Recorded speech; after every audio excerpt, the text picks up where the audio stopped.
very hard on it.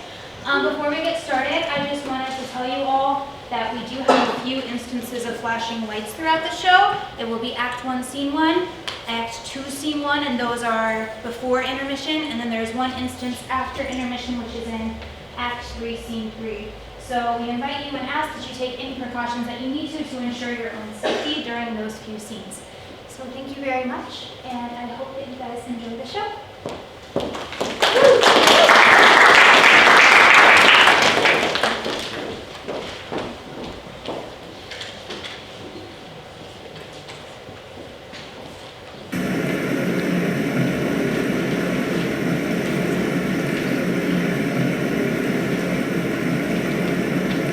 Hide my heart, take in the topsail!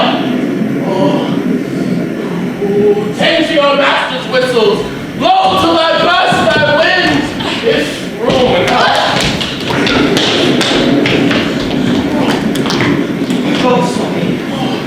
Keep to your cabins, bravely. What issue have we aboard, boatswain? You are a laborer to cabin, you to assist the storm. Nay, good, be patient. When the sea is hence, what care these wars for the name of kings? To cabin, trouble us not. Good, yet remember whom thou hast aboard. None that I love more than myself. You are a counselor, you command these elements to silence and work the peace of the present. We will not hold to row more.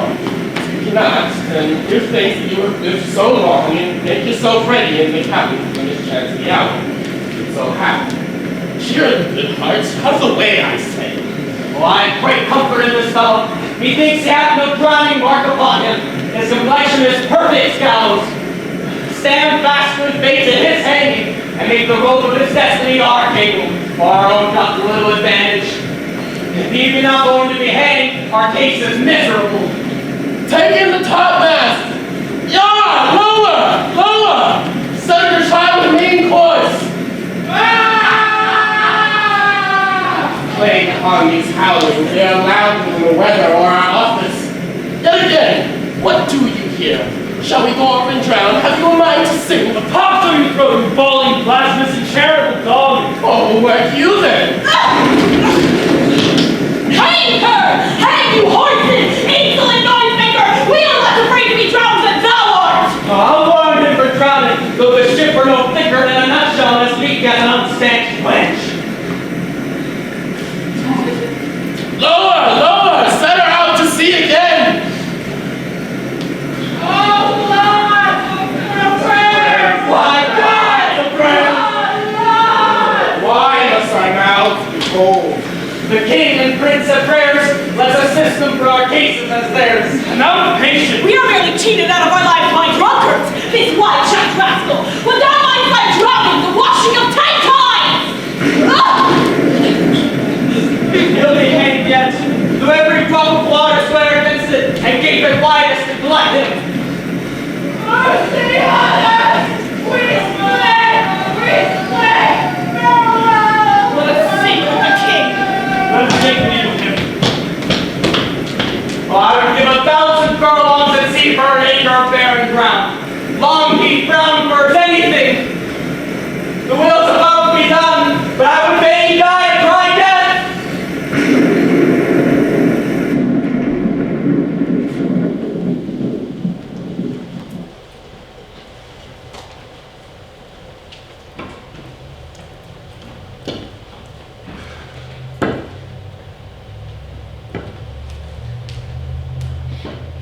If by your art, my dearest father, you have put these wild waters into roar, allay them.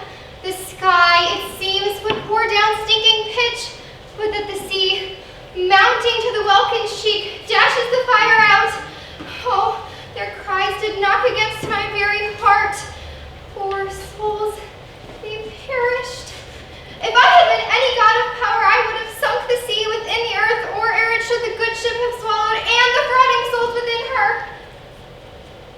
Be collected. No more amazement. Tell your pigeon's heart there's no harm done. Oh, woe the day. No harm, I said. I've done nothing but in care of thee. Thee, my dear one. Thee, my daughter, who art incapable of knowing whence I am, nor that I am more better than Prospero. master full poor cell, and I no greater father. More to know did never meddle my thoughts. I must inform thee now. Lend thy hand and pluck my magic garment from me. So then, my love, wipe thou thine eyes, have comfort. The direful spectacle of wreck which touched the very virtue of compassion in thee, I have with such provision in my art so safely ordered that there's not so much as a single soul, nay, not so much perdition as an air, bitter to any creature that thou heardst cry, that thou sawest sink. Listen, for I must inform thee, father. You have often begun to tell me what I am and stopped, leaving me to a bootless inquisition saying, "Stay, not yet." Oh, the hour is now come. The very minute bids thee ope thine ear. Obey and be attentive. Canst thou remember a time before we came unto the cell? I do not think thou canst, for then thou wast not out 3 years old. Certainly, sir, I can. By what means? By any other house or person? Of anything, the image that hath kept with thy remembrance. Tell me. 'Tis far off and rather like a dream than an assurance which my remembrance warrants. Had I not 4 or 5 women once that tended me? Thou hadst, and more, Miranda. But how is it that this lives in thy mind? What seest thou else in the dark and backward abysm of time? If thou rememberest aught ere camest here, how thou camest here thou mayest. But that, sir, I do not. 12 years since, Miranda. 12 years since. My father was Duke of Milan and a prince of power. Sir, are not you my father?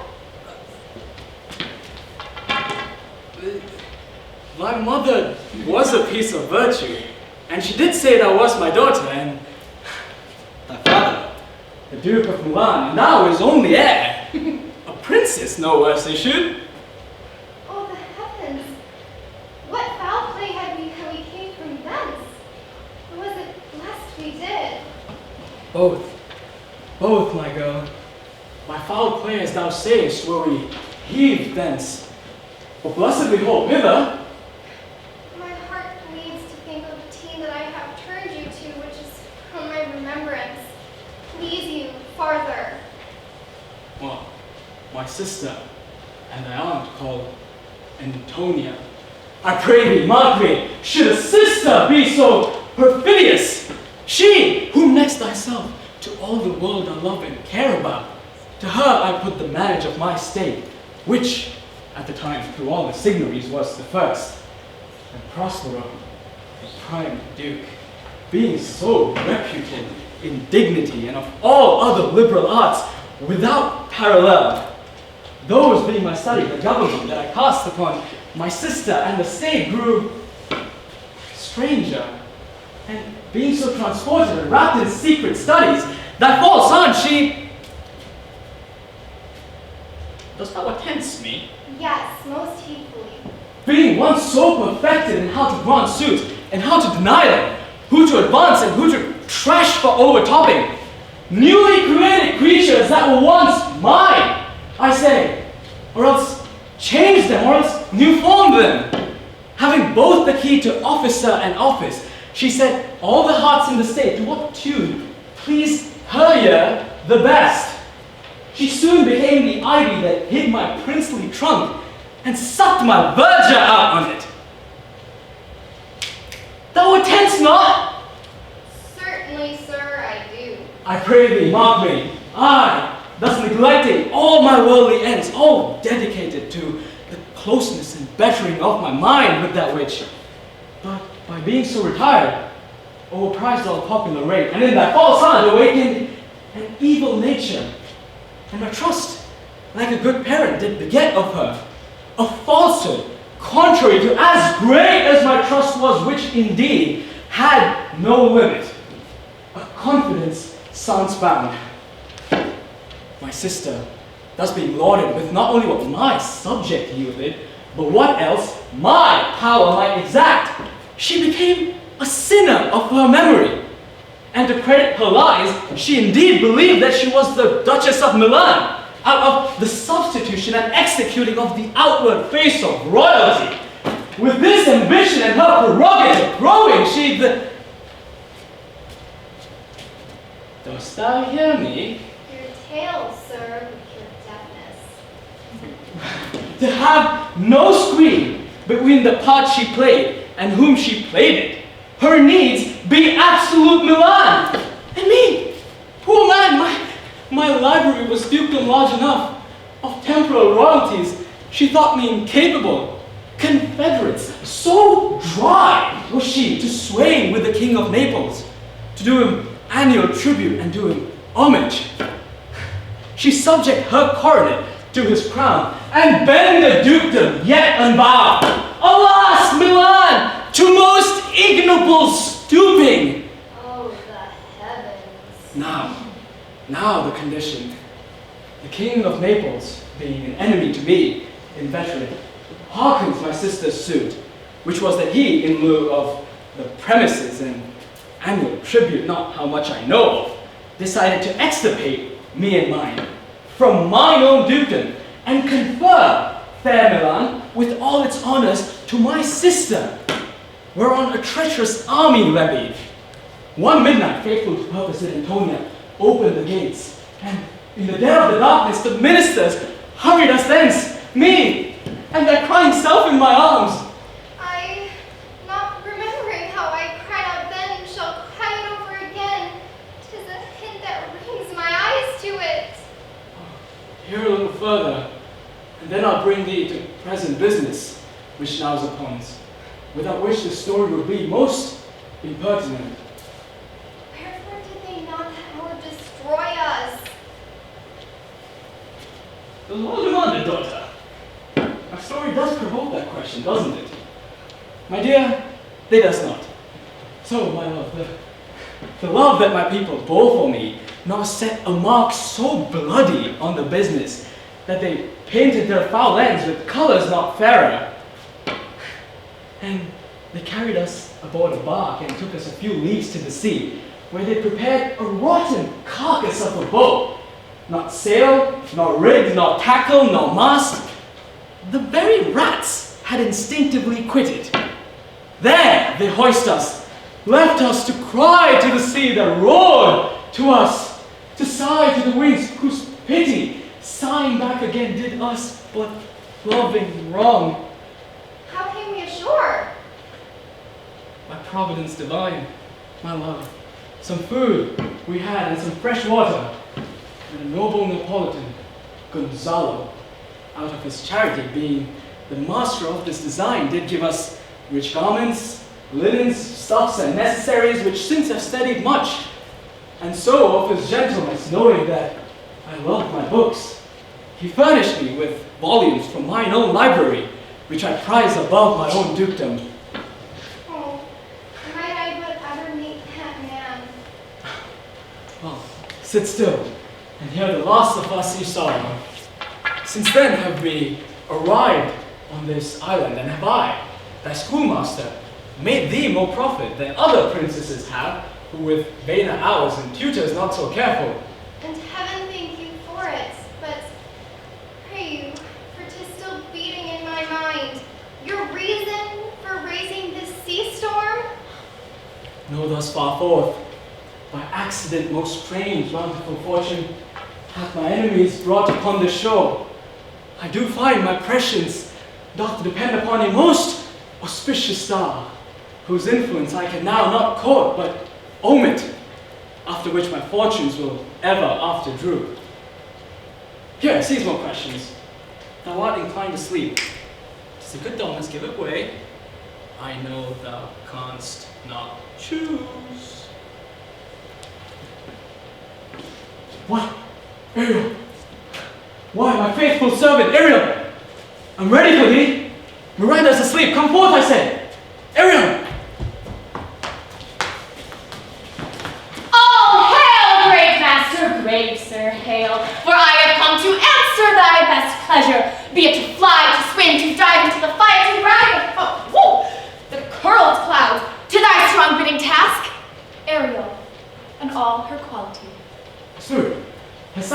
perform to the point the Tempest that I bade thee. Oh, to every article. I boarded the king's ship, now in the beak, in the waist, in the deck, in every cabin. I flamed amazement. Sometimes I divide and burn in many places, the topmast, the yards, and bowsprit when I flame distinctly, and then meet and join Jove's lightning, the craters of dreadful thunderclaps, the most sulphurous roaring. Oh, the most mighty Neptune seemed to besiege and make his bold waves tremble and his dread trident shake. Why, my spirit, who was so firm, so constant in this toil, would do anything to infect his reason? Oh, not a soul but felt a fever of the mad and played some tricks of desperation. All but mariners plunged into the foamy brine and quit the vessel.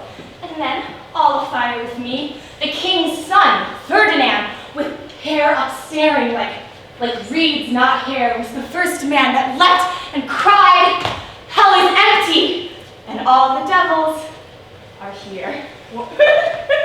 Why, that's my spirit, but was this nigh shore? Oh, close by, my master. Yes, but are they, Ariel, safe? Oh, not a hair perished. Their sustaining garments not a blemish, but fresher than before. And as thou biddest me, in troops I have dispersed them about the isle. The king's son have I left by himself, cooling of the isle with his arms in this sad knot. Of the king's ship, the mariners say how thou is disposed, and are the rest of the fleet? Oh, safely in the harbor is the king's ship, in the deep nook she's hid. The mariners all under hatches stowed, who, with a charm, have joined to their suffered labors, and are bound sadly home to Naples aboard the Mediterranean float, supposing that they saw the king's ship wrecked, and his great person perish. Thy charge is exactly as performed! But there's no work. Say, what's the time of the day? Oh, past the mid-season? Yes, at least 2 glasses. The time twixt 6 and now must by us both be spent most preciously. Is there more toil? Since thou dost give me pains, let me remind thee what thou hast promised, which thou hast not yet performed. And what would that be? My liberty! Before the time be out, no more. I pray thee, sir, I have done thee worthy service, told thee no lies, served thee with no mistakes, served thee without grudge or grumblings. Thou dost promise to bade me a full year. No, Moody. Hast thou forgot from what a torment did I free thee? No. Thou hast! Hast thou forgot the foul witch Sycorax, who with age and envy was grown into a hoop? Hast thou forgot her? No, sir. Thou hast! Where was she born? Speak. Tell me. In Aquitaine. Oh, was she so? I must, once a month, recount what thou hast been, which thou forgettest. That damned witch Sycorax, who for mischiefs manifold and sorceries terrible for human hearing, from Aquitaine, thou knowest, was banished. For one thing she did, they would not take her life. Is that not true? Aye, sir. That foul witch Sycorax was hither brought with child and left here by sailors. And thou, my servant, as thou reportst thyself, was then her slave. Thou wast the spirit too delicate to carry out her earthy and abhorred commands, and refused to partake her grand hest. She decided to confine thee, in her most unmitigable rage, with the help of her more potent art, into a cloven pine, within which rift thou didst remain imprisoned painfully for 12 years, within which space she died, and left thee there. Thou didst vent thy groans as fast as mill wheels strike. Then was this island, save for her son that she did litter here, the freckled whelp, hag-born, not honored with a human shape. Yes, Caliban, her son. Yeah. Don't think I say so. That Caliban, whom I now keep in service. Yeah, don't think. Thou hast knowest what a torment I freed thee from. Thy cries would make wolves howl and penetrate the breasts of ever angry bears. It was a torment to lay upon the damp, which Sycorax herself couldn't again undo. It was mine art. When I came and I heard thee, I gaped the pines and let thee out. I thank thee, master. If thou more murmurest, I will rend an oak tree and peg thee in its naughty entrails till thou hast howled away once again another 12 winters. Pardon, master. I will be correspondent and do thy spirit gently. Do so, and after 2 days, I shall discharge thee. Oh, that's my noble master say. What shall I do? What shall I do? Go, make thyself like a nymph of the sea. Be subject to no sight but thine and mine, invisible to every eyeball else. Go take the ship and come hither. I go.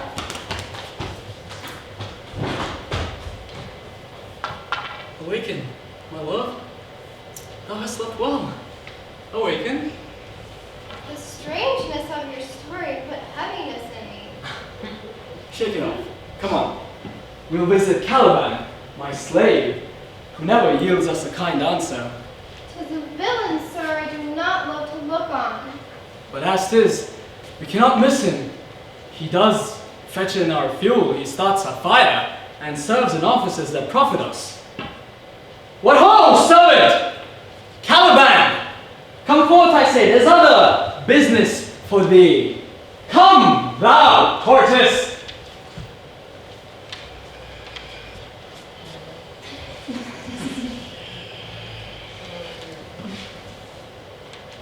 As wicked dew as ever my mother brushed with raven's feather from unwholesome fed, drop on you both! The southwest blow on ye and blister you all over. For this, be certain, tonight thou shalt have cramps. Side stitches shall pen thy breath out. Urchins, for vast that they may work, all exercise on thee. Thou shalt be pinched as thick as honeycomb, each pinch more stinging than the bees that made them. I must have my dinner! This island is mine. By Sycorax, my mother, which thou takest from me. When thou first came here, thou struckst me, and made much of me. Wouldst give me water with berries in it, and teach me how to name the bigger light and the less that burn my day and night.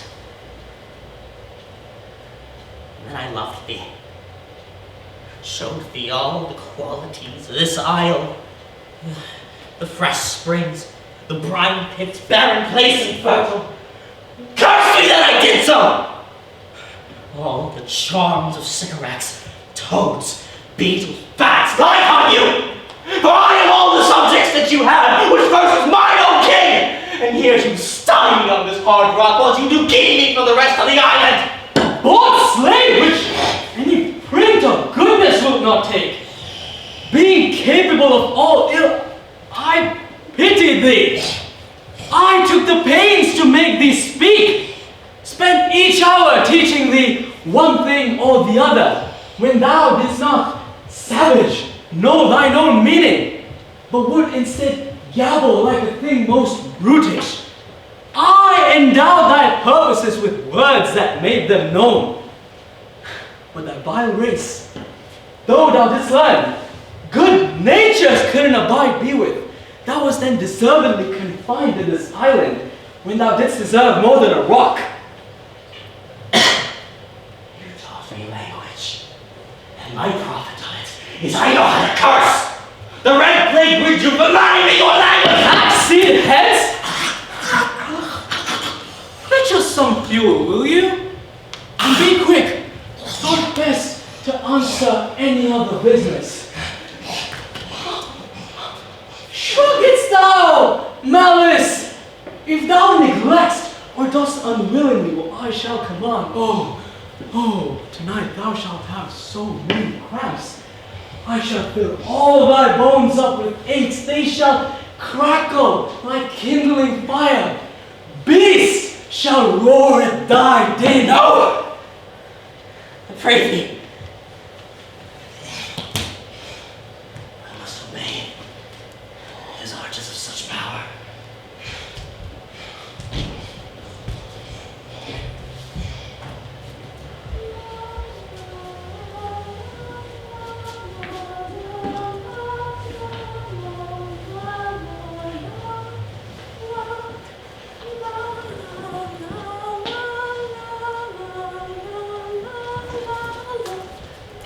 Where should this music be? In the air? Or in the earth? This ditty does remember my drowned father. This be no mortal business, nor no sound that the earth owes. I hear it now above me. What is it? 'Tis the spirit. My, how it looks about. Believe me, sir, it carries a brave form, but 'tis a spirit? No. It eats and sleeps and hath senses as we have such. This gallant that thou seest was in the wreck, though he is something stained with beauty's canker. Thou might call him a goodly person, as he hath lost his fellows, and strays about to find them. I might call him a thing divine, for nothing natural I ever saw so noble. What should the gods of this isle hold, you wonder? Be you maid? Or no? No wonder, sir, but certainly a maid. My language, heavens. I am the best of them that speak this speech, were I but where it is spoken. How? The best? What would thou of the King of Naples heard thee? Single thing as I am now, but wonders to hear thee speak of Naples. He does hear me, and that he does I weep. Myself of Naples, who with mine own eyes, never since it had beheld the king, my father, back. Alack, for mercy! At first sight, they have changed eyes. Delicate Ariel, I'll set thee free for this. Why speaks my father so ungently? This is the third man that e'er I saw. The first that e'er I sighed for.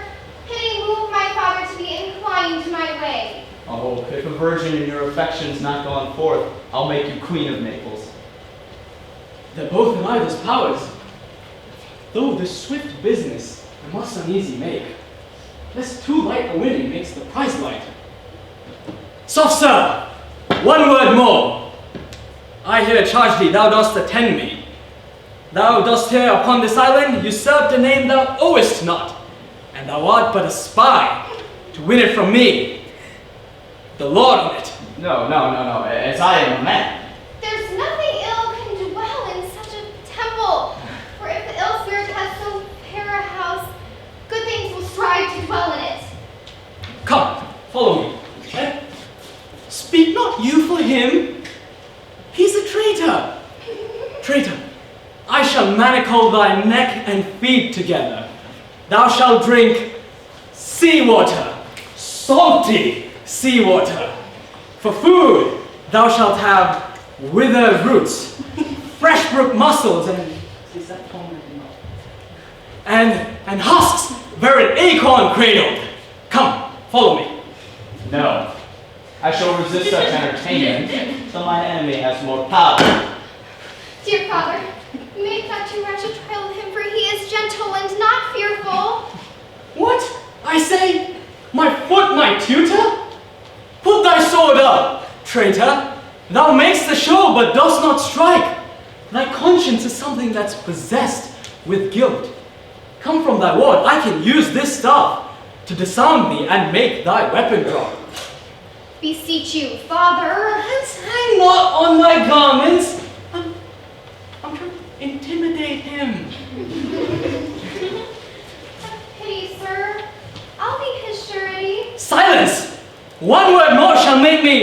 chide thee, if not hate thee. What, I say? An advocate for an impostor? Hush! Thou thinkst there's no more shape such as he is, having seen but him and Caliban. Foolish girl, to most men, this is a Caliban. And they, to him, are angels. Then my affections are most humble, for I have no ambition to see a goodlier man. Thy nerves are in infancy again, and have no vigor in them. Follow me. So they are. My spirits, as in a dream, are all found out. The loss of my father, the weakness which I feel, the wreck of all my friends, nor this man's threats to whom I am subdued, are all but light to me. Might add but once a day through my prison behold this maid. All else corners of the earth let liberty make use of. Space enough have I in this prison. It works. Why, my delicate Ariel, it works. Thou shalt be as free as the mountain winds. Before little, follow to all points my command. To the syllable. Follow me. Take patience, sir. My father is of a much better nature than he appears by speech.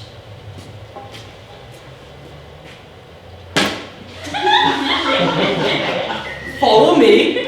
And speak not you for him. He's a traitor.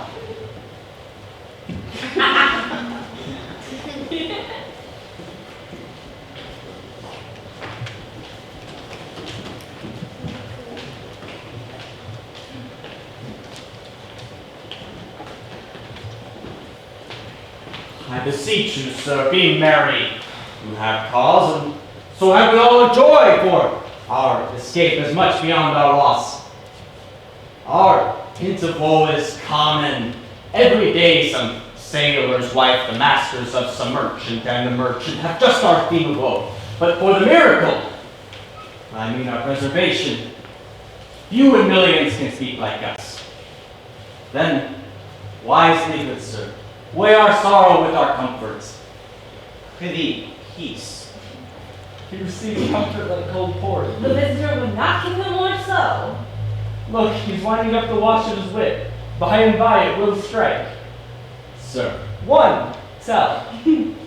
when every grief that's offered is entertained, comes to the entertainer, $1. $1 indeed. You've spoken truer than you purposed. You've taken it wiselier than I meant you should. Therefore, my lord, Fine, what if Spencer could see of his tongue? I prithee spare. Well, I have done, but yet, And so the old cock begins to crow. though this island seemed to be a desert, uninhabitable and almost inaccessible, Yet, yet He could not miss. it must needs be taken with a subtle, tender, and delicate temperance. Temperance for that delicate wench. and as subtle as he most learnedly delivered. The air breathes upon us here most sweetly, As if it had lungs. Rotten lungs. Or is so perfumed by a fen. and here is everything advantageous to life. Save means to live. Of that there's none, or little. Go look how lush and lusty the grass looks, how green. The ground is indeed tawny. With an eye of green in He it. misses not much. No, he doth but mistake the truth totally. But the rarity of it is, which is indeed almost beyond credit, As many vouched rarities are. that our garments, being as they were, drenched in the sea, while notwithstanding the freshness and glosses, being rather new dyed than stained with salt water. If but one of his pockets could speak, would it not say he lies? Aye, or very falsely pocket of his report. Sir, we were talking now that our garments seem now fresh. Is not, sir, my doublet as fresh as the first day I wore it? I mean, in a sort. That sort was well fished for. You cram these words into my ear against the stomach of my sense. My son is gone. Oh, thou mine heir of Naples and Milan, what strange fish hath made his meal on thee? Sir, he may live. I saw him beat back the surges under him and ride upon their backs. He trod the water whose enmity he flung aside and breasted the surge most swoln that met him. his bold head above the contentious waves he kept, as he oared himself with good arms and lusty stroke to the shore, that o'er his wave-worn basis bowed as stooping to relieve him. I not doubt he came alive to land. No, he's gone. My lord, you have yourself to thank for this great loss. Prithee, peace. We have lost your son, I fear forever.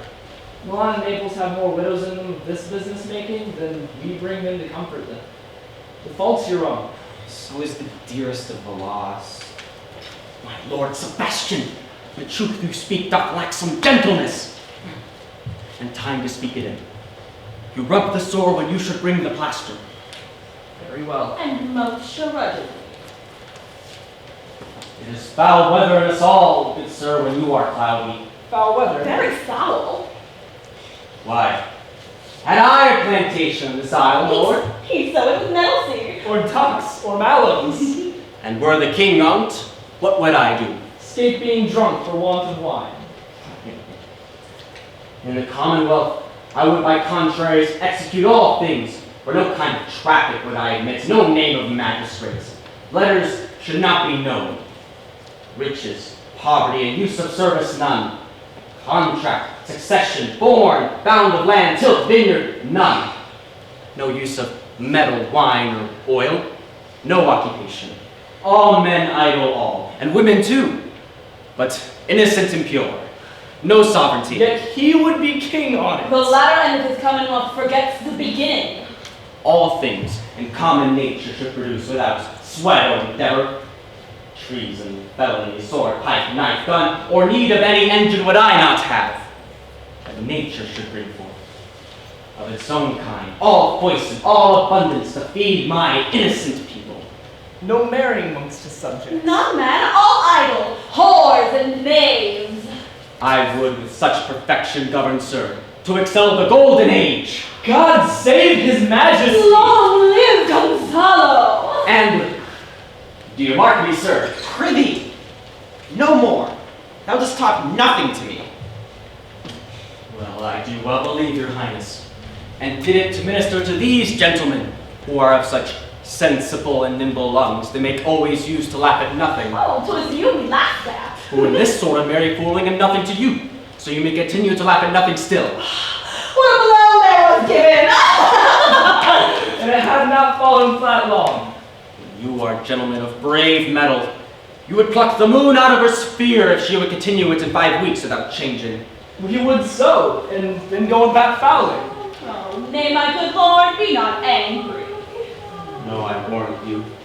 I will not venture my discretion so weakly. Now, will you laugh me asleep, for I am very heavy. Go to and hear us.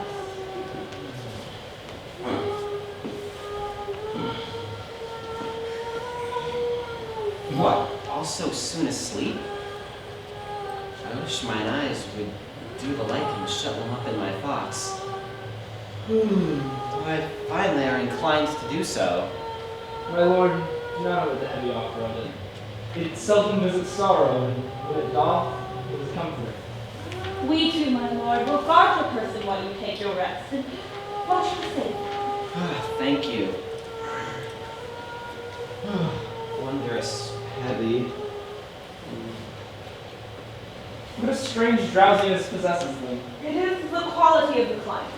Why doth it not then our eyelids sink? I find not myself disposed to sleep. Nor I with spirits unnimble. They fell together as by consent, they dropped as by thunderstroke. What might, Lady Sebastian? Oh, what might? No more. And yet methinks I see it in thy face. What thou shouldst be, the occasion speaks thee, and my strong imagination sees a crown drawn on thy head. What, art thou waking? Do you not hear me speak? I do, and it is a sleepy language that thou speakest, and thou speakest out of thy sleep. What is it thou didst say? This is such a strange repose to be asleep, with eyes wide open, standing, moving, speaking, and yet so fast asleep. Noble Sebastian, thou let's thy fortune sleep. Die rather, wince while thou art waking. Thou dost snore distinctly. There's meaning in that snore. I am more serious than my custom. You might be so too, Phoebe, which to do troubles the oar. Well, I am standing water. I'll teach you to flow. Do so. Seb, hereditary sloth instructs me. Oh, how you the purpose cherish, while thus you mock it. How, in stripping it, you more invest it. Any men do so more often than the bottom run by their own fear or sloth. Prithee, say on. The setting of thine eye and cheek proclaim a birth from thee, and a matter indeed which throws thee must shield. Thus, sir, although this lord of weak remembrance, this who shall be of his little memory when he is earth, hath almost persuaded, for he is the spirit of persuasion, only professes to persuade, the king's sons alive. This is impossible if he is undrowned, as he that sleeps here swims. I have no hope that he is undrowned. Oh, what of that no hope, what a great hope have you? No hope in other way is indeed so high a hope that even ambition cannot pierce the wind beyond, but doubt discovery there. Will you grant with me that Ferdinand is drowned? He's gone. Then tell me, who is the next heir of Naples? What stuff is this? How say you? Say this were death that now hath seized them. Why, they were no more than now they are. There be that can rule Naples as well as he that sleeps. Lords that prate as amply and unnecessarily as this Gonzalo. I myself can make a chop of his deep chat. Oh, that you bore the mind what they do. But asleep were this for your advancement. Do you understand me? Methinks I do. And how does your content tender your good fortune? I remember you did supplant your brother Prospero. True. And look how well my garments sit upon me. Much feeter than before. My brother's servants were once my fellows. Now they are my men. But for your conscience. I so realize that. If 'twere kind, 'twould put me to my slipper, but I know not this deity in my bosom. 20 consciences that stand twixt me and Milan, candied be they and melt ere they molest. Here lies your brother. No better than the earth he lies upon if he were that which now has life that's dead. Whom I, with this obedient seal, 3 inches of it could lay to bed forever. Whilst you, doing thus to the perpetual wink of her eye, might take this ancient morsel, this sir proves, who should not upbraid our cause. Thy case, dear friend, shall be my precedent. As thou gotst Milan, I'll come by Naples. Draw thy sword, and one stroke shall free thee from the tribute which thou payest. And I, the king, shall love thee. Draw together, and when I rear my hand, do you the like to fall to Gonzalo. Oh, but one word. My master through his arch perceives the danger that you his friends are in! Awake! Awake! Or else his project dies! Awake! Awake! Then let us both be slain! Now, good angel, preserve the king! How now? Awake! Why are you drawn? Wherefore this ghastly looking? What's the matter? While we stood here, securing your repose, even now we heard a hollow burst of bellowing, like bulls, or rather lions. Did it not wake you? It struck my ears most terribly. I heard nothing. Oh, 'twas a din to fright the monster's ear, to make an earthquake. Sure, it was the roar of a whole herd of lions. Heard you this, Gonzalo? Well, upon mine honor, sir, I heard a humming, and that a strange noise too, which did awake me, and I shaked you, sir, and cried, and as mine eyes opened, I saw the weapons drawn. There was a noise, that's fairly. 'Tis best we stand upon our guard, and that we quit this place. Let's draw our weapons. Lead on. Let's make further search for my poor son. Heavens keep him from these beasts, for he is sure in the island.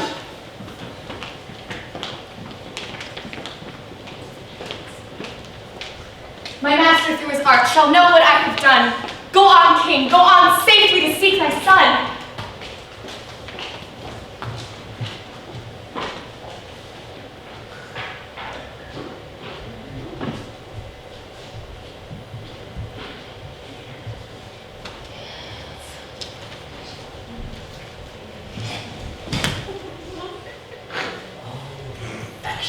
Sun sucks up.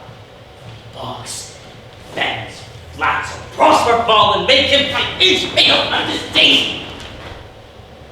The spirits hear me, and yet I needs must curse. But they'll nor pinch me, nor frighten me with urgent shows, nor pitch me in the mire, nor leave me like a firebrand in the dark out of my way.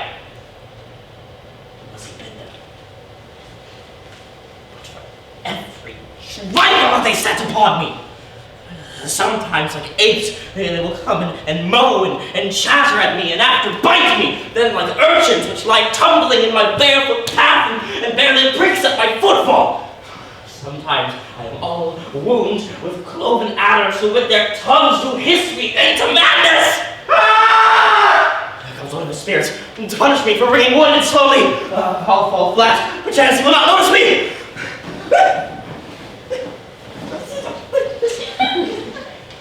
There's neither bush nor shrub to bear off any weather at all.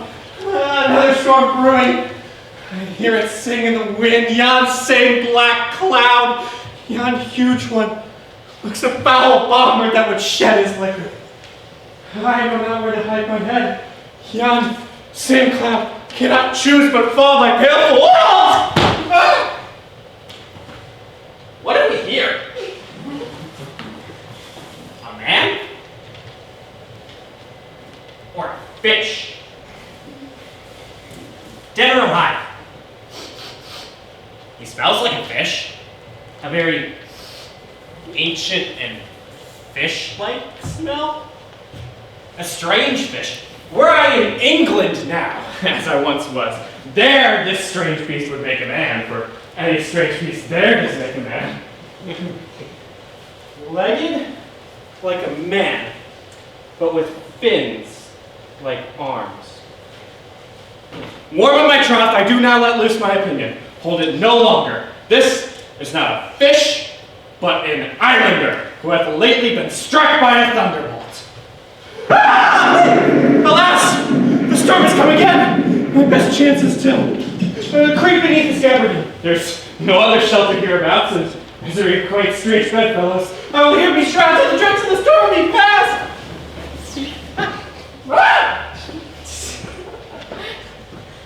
I shall go to sea, here I shall die ashore. Oh, such a scary tune to sing at a man's funeral. Well, here's my comfort. Do not torment me, oh! What's the matter? Have we devils here? I have not snake drowning to be feared now of your... Oh, fine legs! Is this some monster of the isle with two legs?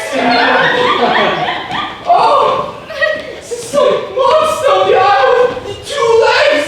Oh, where the devil should he learn our language? Oh, I will give him some relief if it be but for that.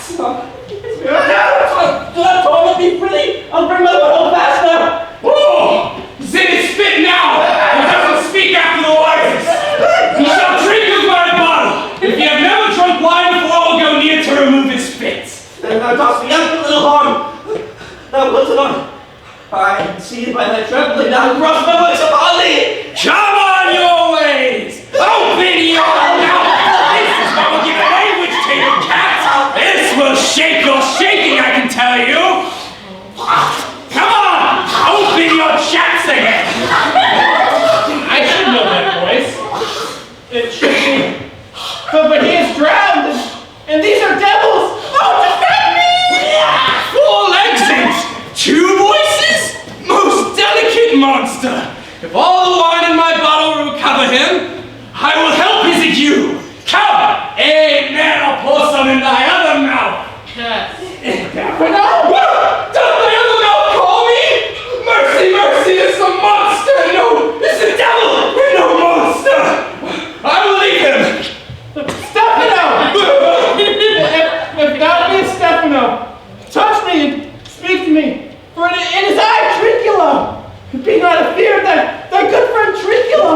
Thou beest Trinculo, come forth. I'll pull thee by thy lesser legs. If any legs be Trinculos, these are they! Thou art Trinculo indeed! How camest thou to be the siege of this mooncalf? Can he vent Trinculos? I took him to be killed by a thunderstroke. But art thou not drowned, Stefano? I should hope now that thou art not drowned. Oh, is the storm overblown? I hid me underneath the dead mooncalf's gabardine for fear of the storm. But thou art not drowned, Stefano! Oh, Stefano! Do hear all the Turn out! Don't turn me about! My stomach is not constant. These benign things indeed. Oh, be not spirits. That's a, great God that there's celestial liquor. I shall bow to him. How didst thou escape? How camest thou hither? Swear by this bottle how thou camest hither. I escaped upon a butt of sap at the sailors ye go aboard. By this bottle, which I made of the bark of the tree with mine own hands since I was cast ashore. I'll swear upon that bottle to be thy true subject. The liquor is not earthly. Yeah! Swear then how thou escapest. Swum ashore, man, like a duck. I can swim like a duck, I'll be sworn. Here, kiss the book. Though thou canst swim like a duck, thou art made like a goose. Stefano, hast thou more of this? The whole butt, man. My son is in a rock by the seaside where my hogshead of wine is hid. How now, mooncalf? How does thine ague? Hast thou not fallen from heaven?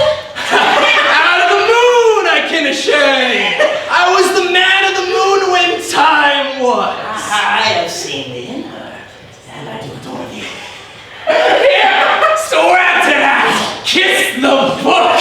We'll furnish it anon with new contents. Swear.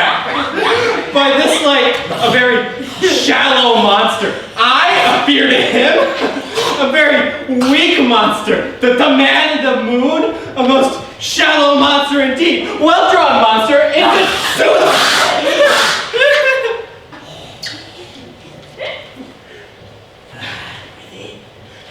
I will show thee all the virtual qualities of this island. And I will kiss thy foot. I pray thee, be my God. by this, like, a most perfidious and drunken monster. When God's asleep, he'll rob his bottle. I'll show thee all the further qualities of the island. I'll kiss thy foot and be thy subject as I sworn. I should laugh myself to death at this puppy-headed monster. I could find it in my heart to beat him. Oh! Whoa! Yeah, come, kiss. But the poor monster's in drink. An abominable monster. I will show thee all the further qualities of this island. I will fish for thee, and pluck thee berries, and bring thee wood enough. The plague upon the tyrant that I now serve. I'll bear him no more sticks! But follow thee, thou wondrous man.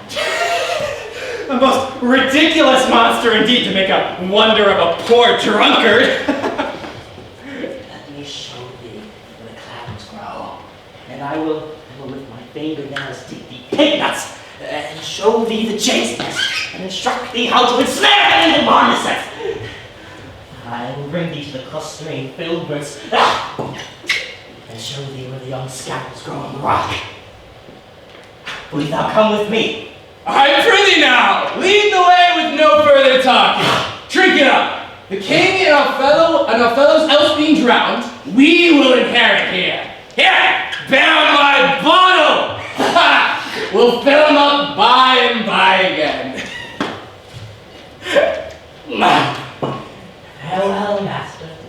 Farewell, farewell! A howling monster! A drunken monster! Callahan has to be master. Give me a new man. Freedom. I take freedom. Oh, brave monster! Lead the way!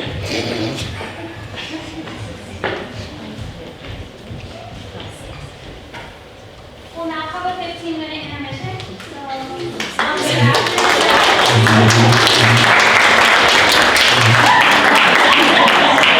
If you need to use the restroom, you go out in the lobby.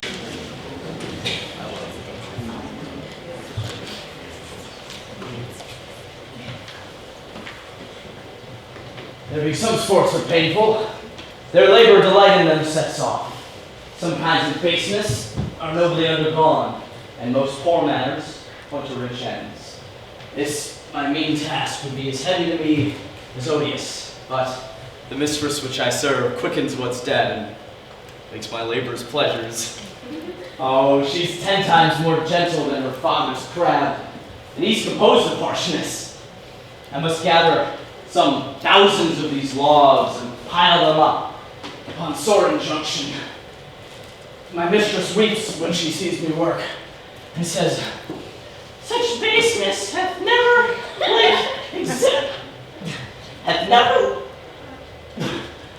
Such baseness hath never liked executor." I forget, but these sweet thoughts do refresh even my labors. Most busy less when I do it. Alas, now pray you, work not so hard. I would that the lightning had burnt up those logs that you are enjoined to pile. Pray now rest, for when this burns, 'twill weep for having wearied you. My father is hard at study. Rest. He is safe for these 3 hours. The sun shall set, for I shall discharge what I must strive to do. If you'll sit down, I'll bear the logs a while. Pray, now rest. Carry the pile. No, noble mistress. I would rather crack my sinews, break my back, than you should such dishonor undergo while I sit lazy by. It would become me as well as it does you, and I should do it with much more ease, for my goodwill is to it and yours is against. You look warily. No, tis fresh morning with me, when you are by at night. I do beseech you, chiefly that I might send it in my prayers.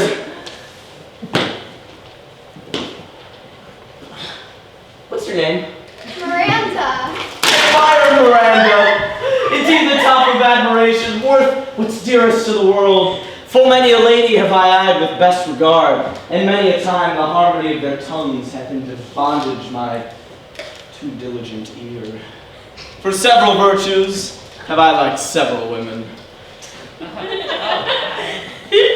But never any with so fun soul, but some defect in them did quarrel with the noblest ratio and put it to foil. But yes, you, so perfect, so peerless, are made of every creature's best. I do not know one of my own sex. No woman's face recall, save my glass, my own. Nor do I know one that I may call man, but you, good friend, and my dear father. How features are abroad, I am skillless of. But by my modesty, the jewel in my dower, I would wish no companion in the world but you. Nor can imagination form a shape to like of. But I prattle something too wildly, and my father's precepts I therein do forget. I am in my condition of prince, Miranda. I do think a king, I would. Not so. I would no longer endure this wooden slavery than suffer the flesh fly blow my mouth. Hear my soul speak. The very instant that I saw you, did my heart fly to your affections, and there resides to make me slave to it. And for your sake, am I this patient vlog man. To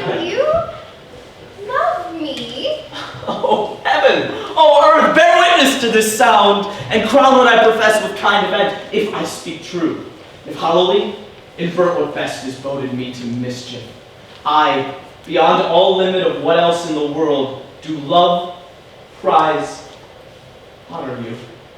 I am a fool to weep at what I am glad of. Fair encounter of two most rare affections. Heaven's rain grace on what breeds between them. Wherefore weep you? At mine unworthiness that dare not desire what I offer to give, and much less take what I should die to want.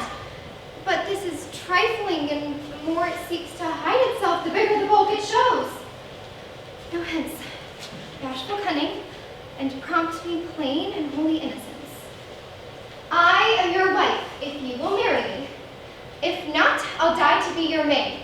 To be your fellow, you may deny me, but I'll be your servant, whether you will or no. Noble creature, and I thus humble ever. My husband, then.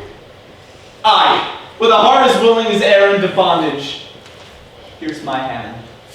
And mine, with my heart in it. Farewell till half an hour hence.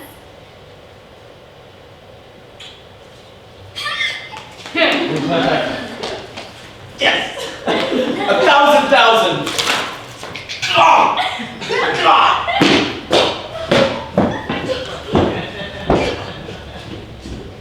Oh, so glad of this is day. I cannot be, who are surprised withal. Though my rejoicing at nothing could be more. On to my book, for yet ere supper time must I perform much business appertaining.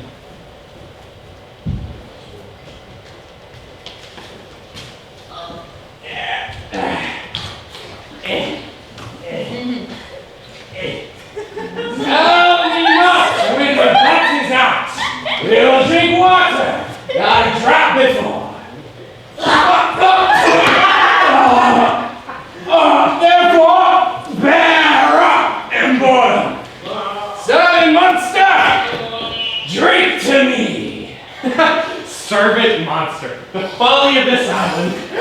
Drink, servant monster, when I bid thee. Thy eyes are almost set in thy head. Where should they be set else? He were a brave monster indeed were they set in his tail. My man must have drowned his tongue in sack. For my part, the sea cannot drown me. I swam ere I could recover the shore 35 leagues off. By this light, thou shalt be my lieutenant, monster, or my standard. Your lieutenant, if you list. He's no stander. Will not run, monsieur monster. Nor go either, but you'll lie like dogs and yet say nothing neither. Mooncalf, speak for once in thy life if thou beest a good mooncalf. How dost thine honor? Let me lick thy shoe. I'll not serve him. He's not valiant. Thou liest, most ignorant monster! Wilt thou tell a monstrous lie, being but half a monster and half a fish? Lo, how he mocks me! Wilt thou let him, my lord? Oh, Lord, quoth he, that the monster should be such a natural. Thou lo again, biting to death, I pity! Drink up! Keep a good tongue in thy head. Thou prove mutineer, the next tree. This poor monster's my subject, and he shall not suffer indignity. Think, my little master. Would it please you to hearken once again to the suits that I made to thee? Married will I kneel and repeat it, and I shall stand, and so shall Trinculum. Marry, as I have said before, I am subject to a tyrant, who by his cunning hath cheated me off the island. Thou liest!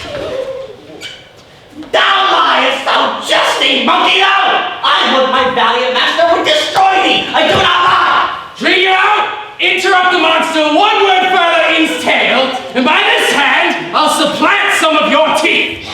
What? I said nothing.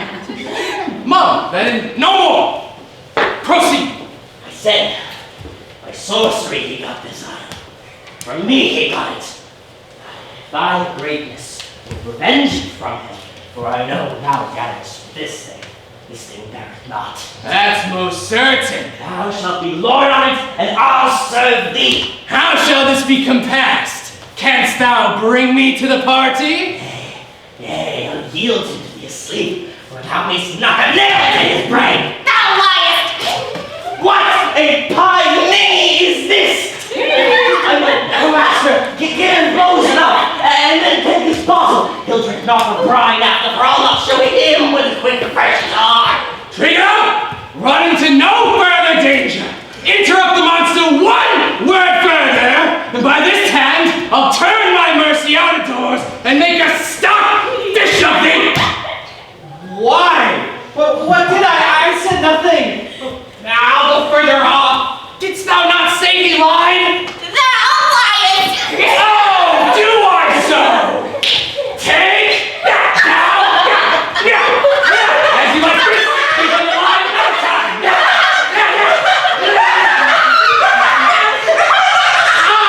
did not give the lie! Cutting a wrist and bearing to a punch on your butt! Now, forward with your tail! Right pretty! Stand further off! I beat him enough. After a while, I'll beat him too. Stands further! Come, proceed. As I have said, it is a custom with him in the afternoon to sleep. There thou mayst bring him, or with a log bash in his head, or punch him with a stake, or cut his wizen with thy knife. Remember first to possess the books, for without them he has not one soul to command them as sought as am I. They all do hate him as rootedly as I. Burn his books. He has brave utensils, for so he calls them, with when he has a home he'll deck withal. Monster, I will kill this man! Trinculo and thyself shall be viceroys. Dost thou like the plot, Trinculo? Excellent. Give me thy hand.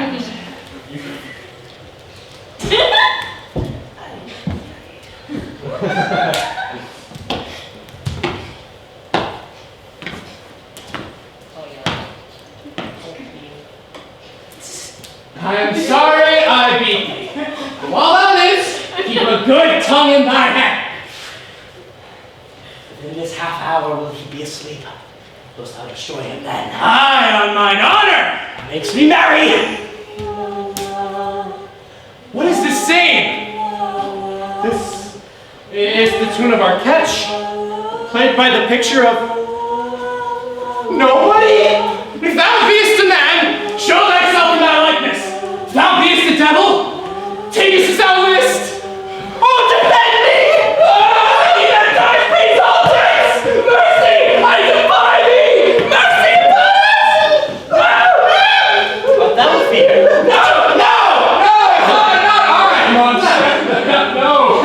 No! Be not to fear. This island is full of strange sounds, airs, and noises that give delight, but hurt not. Sometimes 1,000 twangling instruments will hum about my ears, and sometimes voices, as when I had awakened from a long sleep, will make me sleep again. And then in dreaming, clouds methought would open up above me, show riches, and drop upon me, but in my wakes, I cried to dream again. This will prove a brave kingdom to me, where I shall have my music for nothing. When Prospero is destroyed, That shall be done by and by. I remember the story. The sound is moving further off. We should follow it and after do our business. Lead, monster! We'll follow. I would I could see this tame, but he lays it on. Well, come. I'll follow Stefano.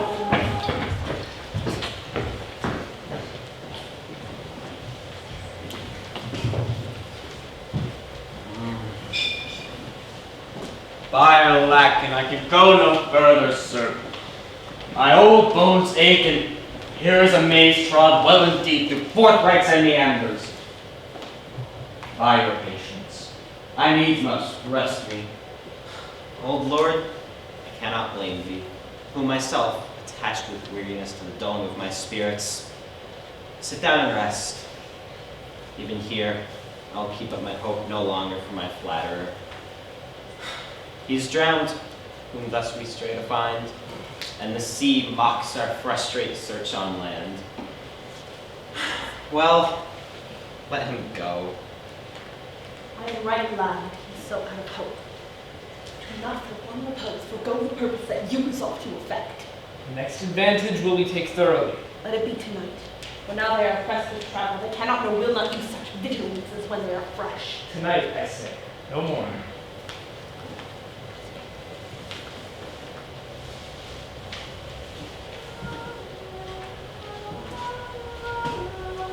What harmony is this? My good friends, hark! Marvelous, sweet music.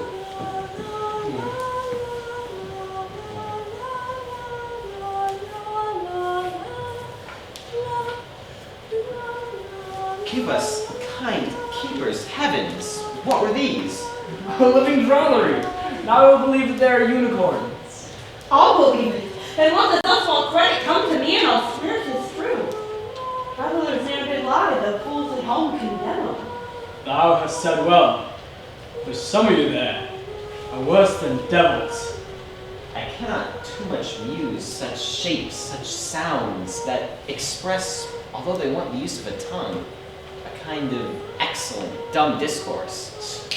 Praising departing. They vanish strangely. No matter since they have left their viands behind, for we have stomachs. Please you taste of what is here. I will stand to and feed, although my last. No matter, since I fear the best is past. Brother, my lady the Duchess, stand to, and do as we.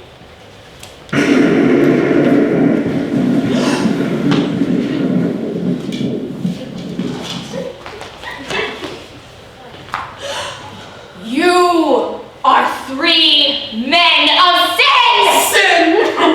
Whom destiny, that hath to instrument this lower world and what is in it, hath caused to belch you up on this island from the never-surfeited sea, where man doth not inhabit, and you, amongst men, being most unfit to live. I have made you mad, and even with such like valor, men hang and drown their proper selves. You fools! I and my fellows are ministers of fate. The elements of which your swords are tempered may as well wound the loud winds, or with bemocked death stab still closing waters, as diminish one dowel that's in my plume.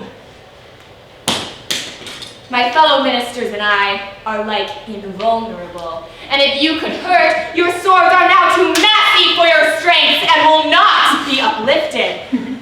But remember, that's my business to you, that you three from the lawn did supplant good Prospero, expose unto the sea which hath requited him and his innocent child, the powers delaying, but not forgetting, having set the seas and shores and all the creatures against thy peace.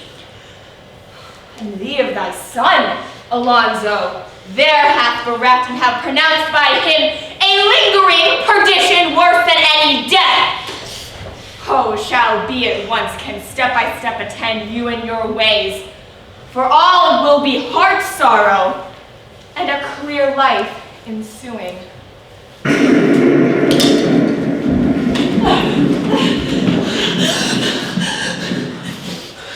In the name of something holy, sir, why stand you in this strange stare?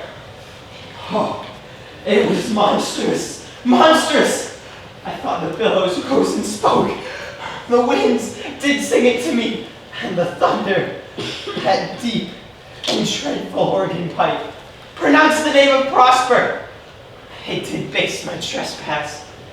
Therefore, my son in the ooze is bedded, but I'll seek him deeper than e'er the plummet sounded, and with him there lie mutton! But but one fiend at a time. I'll fight their legions over. I'll be thy second. All three of them are desperate. Their great guilt, like a poison given to work a great time after, now begins to bite the spirits. I beseech you, I shall follow them swiftly and hinder them from what this ecstasy may now provoke them to do.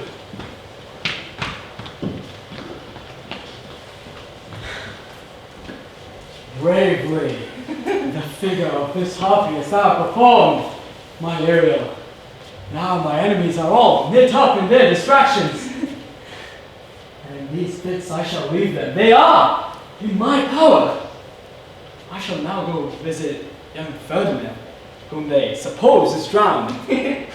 Well, his and my loved darling.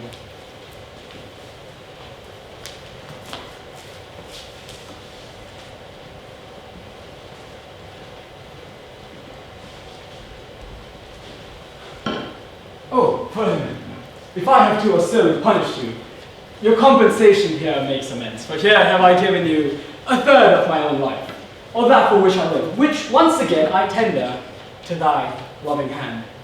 All thy vexations were but trials of thy love, and thou hast strangely stood the test here. Afore heaven I ratify this, my rich gift. Oh, do not smile at me that I boast her of, Ferdinand, for you will find that she will indeed outstrip all praises and make it halt behind her. I do believe it against an oracle. Very well. Then, as my gift and thine own acquisition, worthily purchased, take my daughter. But, if thou dost break her virgin knot before all sanctimonious ceremonies made, with full and holy rite be ministered, no sweet aspersion should the heavens let fall, to make this contact grow but barren hate. Sorrow, disdain, and discord shall bestrew the union of your bed with weeds so loathly that you shall hate it both. Therefore, take heed, as Hymen's lamp shall light you. As I hope for quiet days, long life, and fair issue, with such love as 'tis now, the murkiest den, the most opportune place, the strongest suggestion, our worst genius shall never melt mine honor into lust to take away the edge of that day's celebration when I shall think. Or Phoebus' deeds are founded. Or night kept chained below. Well, he spoke. She is thine own. Sit then and talk with her.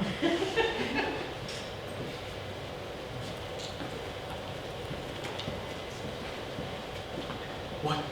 Ariel? Why, my industrious servant Ariel? I forgot that foul conspiracy of that beast Caliban against my life. The minute of their plot has almost come. Come with a thought. I thank thee. Ariel, come.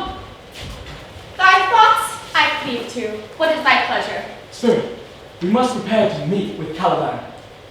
Yes, sir.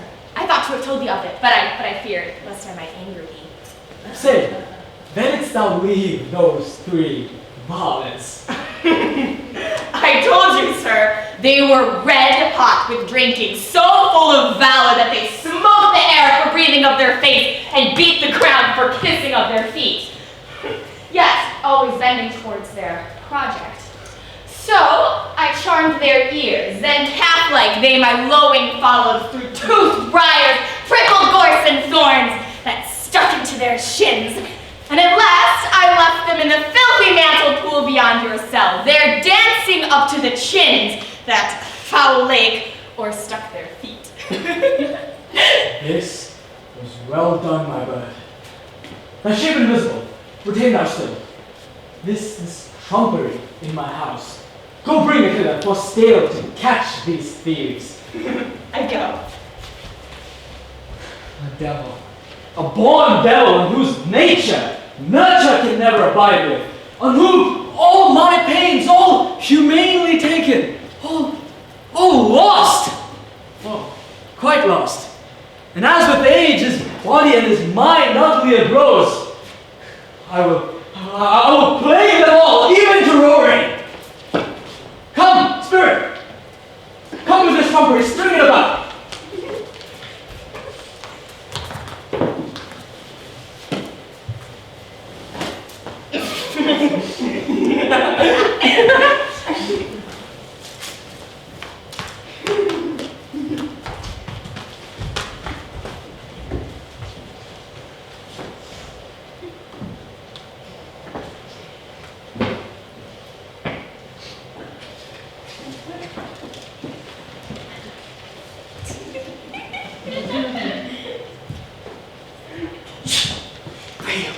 Make no noise.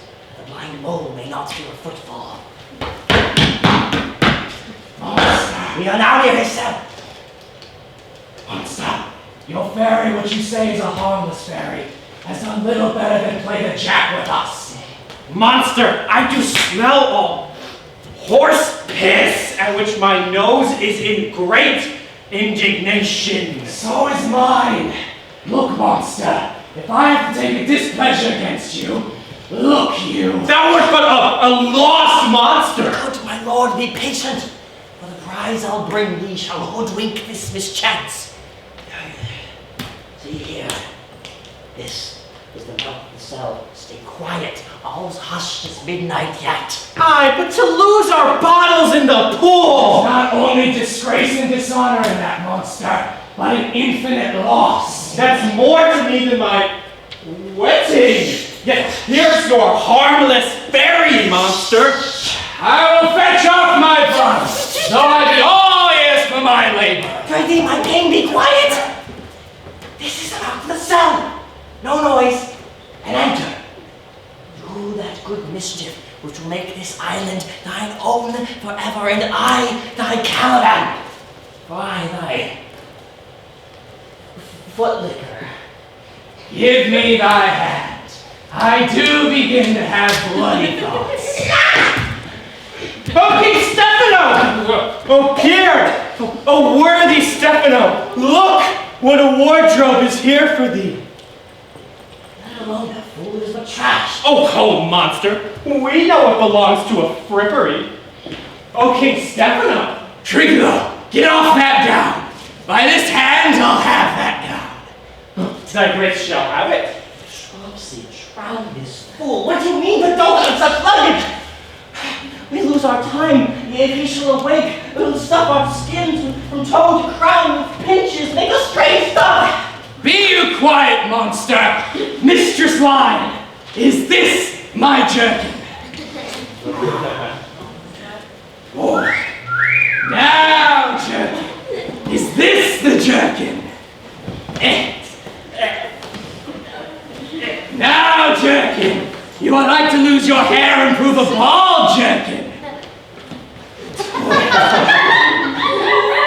We steal by line and level, and like your grace. I thank thee for that jest. Here's a garment fought, which shall not go unrewarded while I am king of this country. Steal by the line and level is an excellent pass of tape. Here's another garment fought. Monster, come, put some lime upon your fingers and away with the rest. I'll have none on it!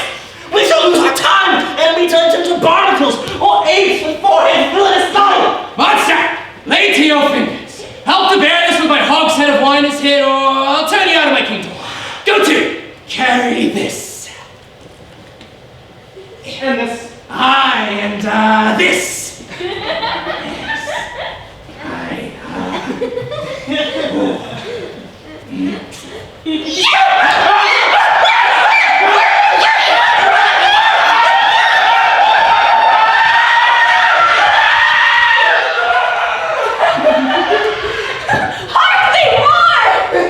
Let them run themselves weary.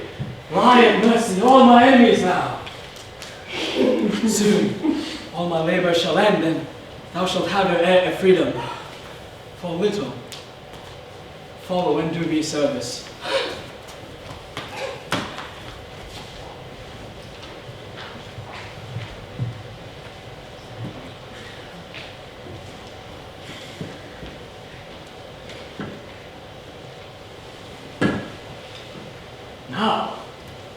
project gathered to a head.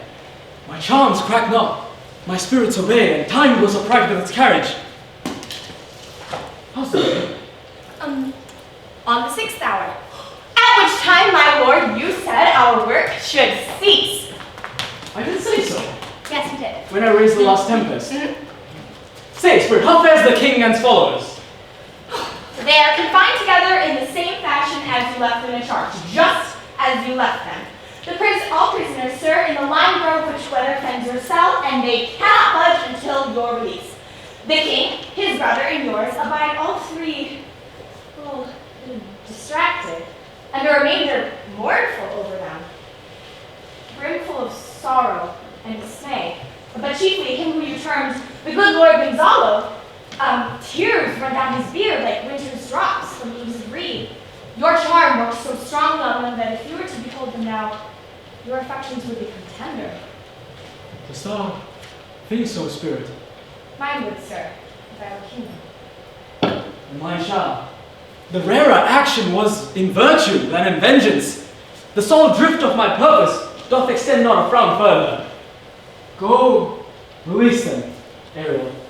My charms I'll crack, their senses I'll restore, and they shall be themselves again.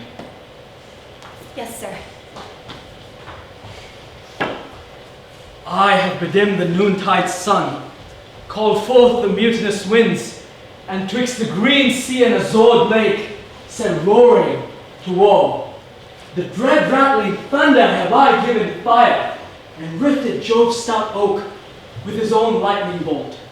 A strong based promontory have I shaken, plucked by the spurs, pine and cedar, graves at my command have waked their sleepers, oped and let them forth by my so potent art. But this rough magic, I do here abjure. And when I've required some heavenly music, which even now I do, once these tasks have ended and this airy charm is full, I'll break my staff. I'll bury it certain fathoms into the earth, and deeper than it ever plummet sound, I'll drown my book.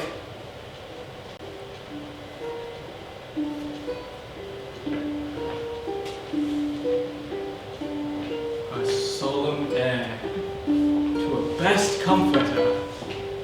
A fancy unsettled, cure thy brains. Now useless, boiled within thy skull. There stand, for you are. Spell stopped. O good sir, Gonzalo, to him you followest. I shall pay thy graces both in word and deed. Most cruelly didst thou, Alonso, use me and my daughter. Thy brother Sebastian was a furtherer in the act. Thou art pinched for it now, Sebastian. You, flesh and blood, sister mine, that entertained ambition, expelled remorse, and who with Sebastian and his most inward pinches were therefore more strong, would have here killed your king. I do forgive thee, unnatural though thou art. Ariel, thou shalt have your freedom, though I shall miss thee. To the kingship, invisible as thou art. There thou shalt find the mariners asleep underneath the hatches, the boatswain being awake. Enforce him to this place, and presently I pray thee. I drink the air before me and return, or ere your pulse beat twice. Torment, trouble, wonder, and amazement inhabits here. Some heavenly power guide us out of this fearful country. Behold, sir, king, the wrong Duke of Milan, Prospero. For more assurance that a living prince does speak to thee, I embrace thy body, and to thee and thy company, I bid a hearty welcome. Whether thou beest here know, or some enchanted trifle sent to abuse me as lately I have been, I know not. Thy pulse beats of flesh and blood, and upon seeing the affliction that held my mind amends, with which I fear a strange madness held it. 'Tis a tale most strange. Thy dukedom I resign. and do entreat you pardon me of my wrongs. But how should Prospero be living and be here? First, good friend, let me embrace thine age, whose honor cannot be confined nor measured. Well, whether this be or not be, I'll not swear. You do yet seem to taste some subtleties of the isle, my friend, that will not let you believe things certain. Welcome, my friends all! But you, my brace of lords, were I so minded, I here could pluck his highness's frown upon you, and justify you traitors. Though at this hour, I shall tell no tales. The devil speaks in him. No! For you, vile woman, whom to even call sister would infect my mouth. I do forgive thy rankest fault, all of them. Though I require my dukedom of thee, which I know thou must perforce restore. Kneel. I said, kneel!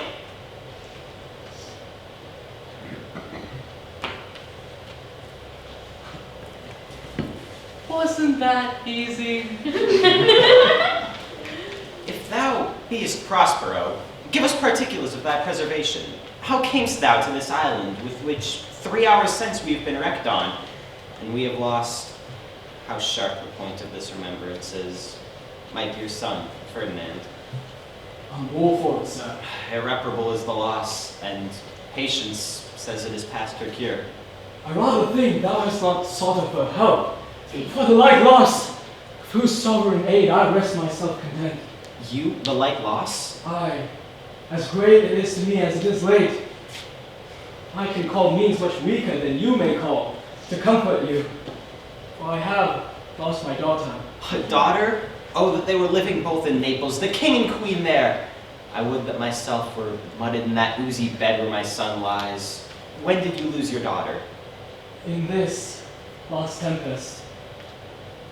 I do perceive my lords at this encounter do rather devour their reason, scarce think their eyes do offices of truth.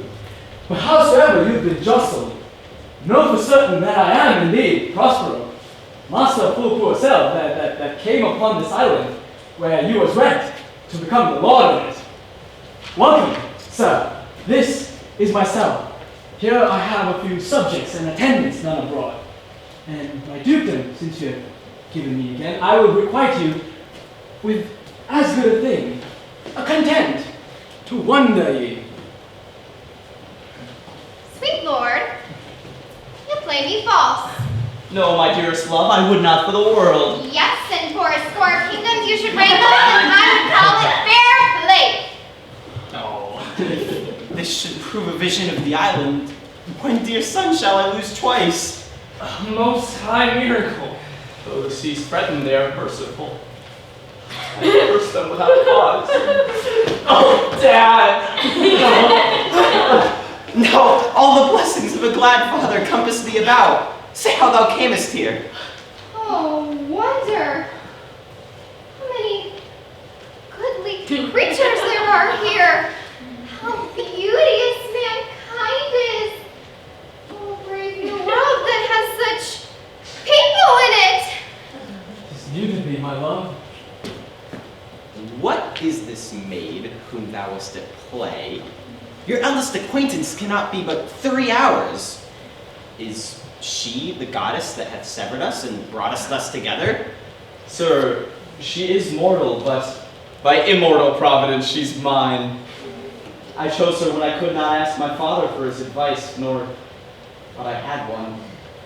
She's daughter to this famous Duke of Milan, of whom I have heard renowned so often, but never saw before, of whom I have been given second life, and second father, this lady makes him to me. Well, I am hers, but how odd will it sound that I must ask my child for forgiveness? Oh, sir, let us not burden our remembrance with a heaviness that's gone. I have inly wept, or should have spoke ere this. Look down, you God, and upon this couple drop a blessed crown, for it is you that chalked forth the way which brought us hither. I say, amen, Gonzalo. Was Milan thrust from Milan that his issue should become king of Naples? Rejoice, rejoice, we all know common joy, and set it down with gold on lasting pillars. In one voyage did Ferdinand find a wife when he himself was lost. Prospero his dukedom in a poor isle. And all of us ourselves when no man was his own. Give me your hands. Let grief and sorrow embrace his heart that doth not wish you joy. Be it so, amen. Oh, look here, sir, there's more of us. I prophesied that if gallows were on land, this man could not drown. Now, blasphemy, that swears grace overboard. Not an oath on shore, hast thou no mouth by land? What is the news? The best of news is that we have safely found our king and company.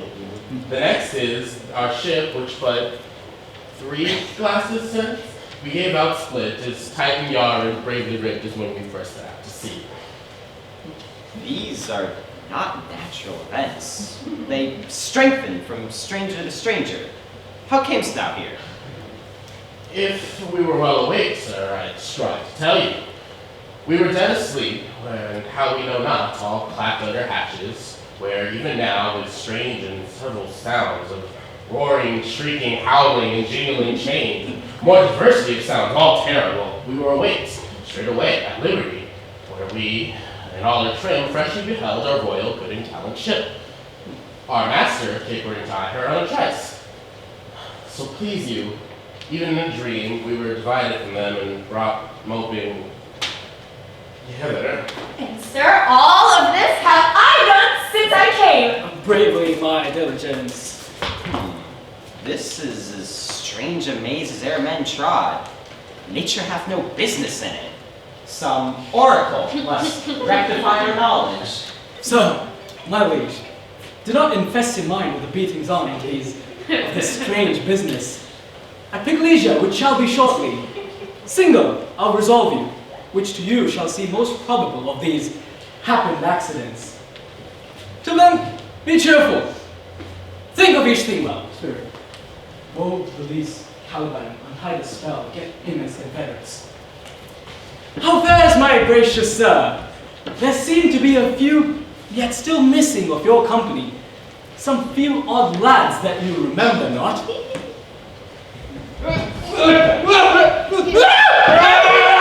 Ship all the rest, and let no man take care for himself.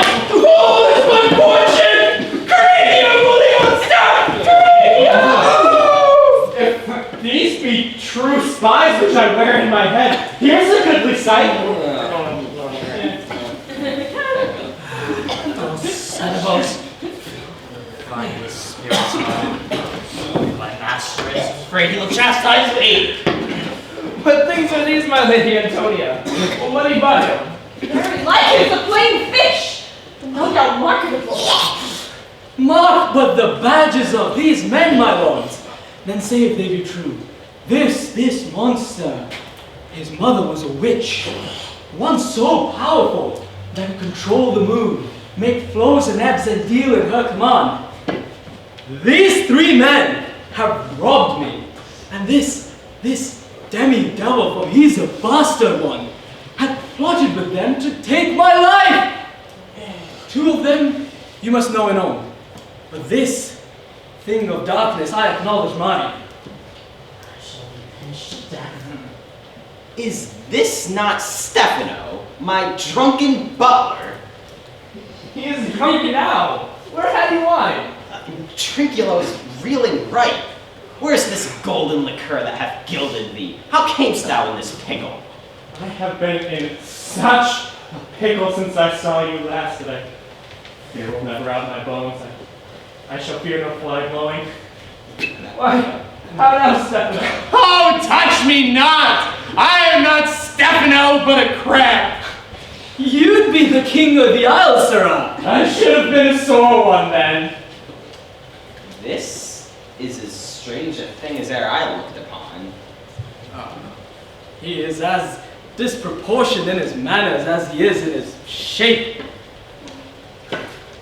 Go to my cell, will you? And take your companions. Trim it handsomely as you look to have my pardon. That I will.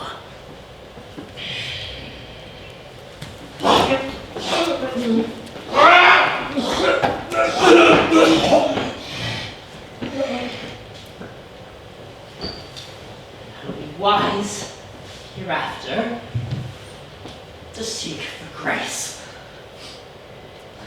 Christ, the last fool was I to take that dumb drunken for a god and worship that dumb fool! Why do I still smell your presence? Away! Yes, and bestow your luggage where you found it. Or stole it, rather. Sir, I invite your highness in your train to my cell, where you shall rest the night, which part of it I shall waste with the story of my life and the strange happenings that have gone by since I've come to this island. And in the morn, I shall take you to your ship and so to Naples, where I hope to see our dear be solemnized, and thence retire me to my Milan. I long to hear the story of your life, which must take the ear most strangely. I'll deliver all. I promise calm seas, auspicious gales, and sails so far expeditious that shall leave your royal fleet far off. Shall we?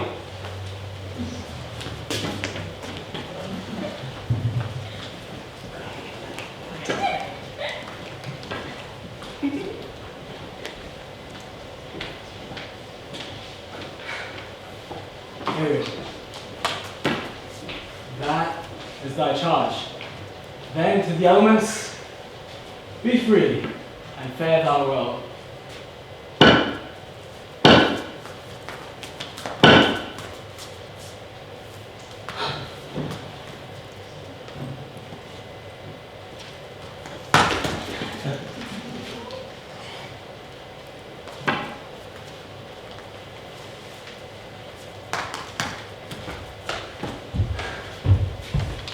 Please, you, draw near.